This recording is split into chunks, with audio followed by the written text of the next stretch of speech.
Unité 2, d'ici ou d'ailleurs.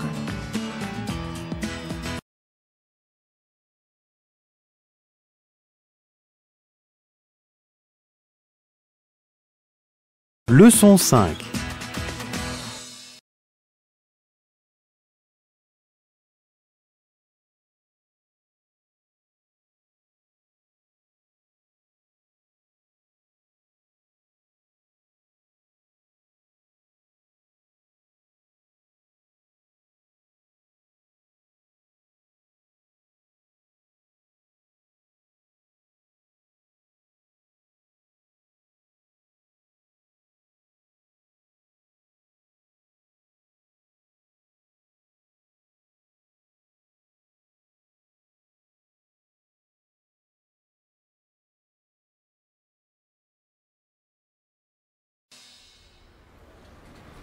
Je ne suis pas partie en Erasmus parce que j'avais peur, je pense.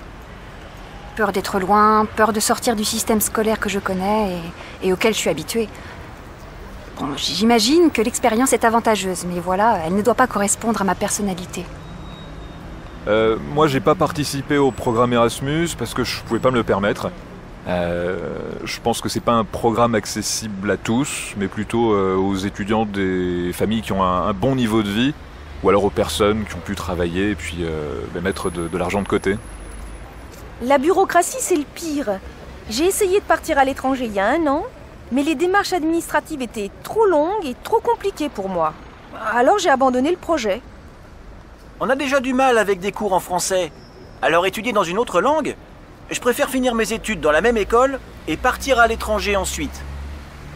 C'est étonnant, cette obstination à nier l'obstacle de la langue.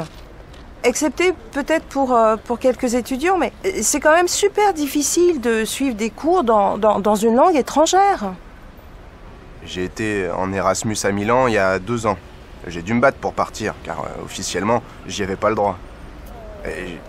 Moi, je voulais partir à tout prix et faire ensuite un master dans une grande école.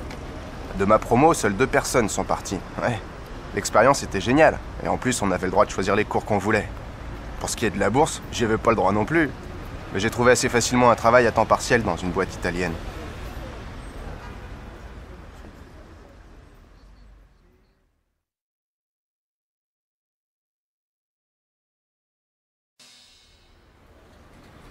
Je ne suis pas partie en Erasmus parce que j'avais peur, je pense.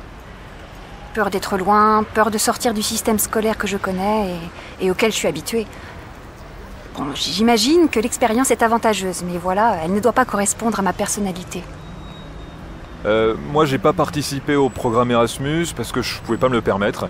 Je pense que c'est pas un programme accessible à tous, mais plutôt aux étudiants des familles qui ont un bon niveau de vie, ou alors aux personnes qui ont pu travailler et puis mettre de l'argent de côté. La bureaucratie, c'est le pire. J'ai essayé de partir à l'étranger il y a 1 an, mais les démarches administratives étaient trop longues et trop compliquées pour moi. Alors j'ai abandonné le projet. On a déjà du mal avec des cours en français. Alors étudier dans une autre langue? Je préfère finir mes études dans la même école et partir à l'étranger ensuite. C'est étonnant, cette obstination à nier l'obstacle de la langue. Excepté peut-être pour quelques étudiants, mais c'est quand même super difficile de suivre des cours dans une langue étrangère. J'ai été en Erasmus à Milan il y a 2 ans. J'ai dû me battre pour partir, car officiellement, j'y avais pas le droit. Moi, je voulais partir à tout prix et faire ensuite un master dans une grande école. De ma promo, seules 2 personnes sont parties. Ouais. L'expérience était géniale, et en plus, on avait le droit de choisir les cours qu'on voulait. Pour ce qui est de la bourse, j'y avais pas le droit non plus. Mais j'ai trouvé assez facilement un travail à temps partiel dans une boîte italienne.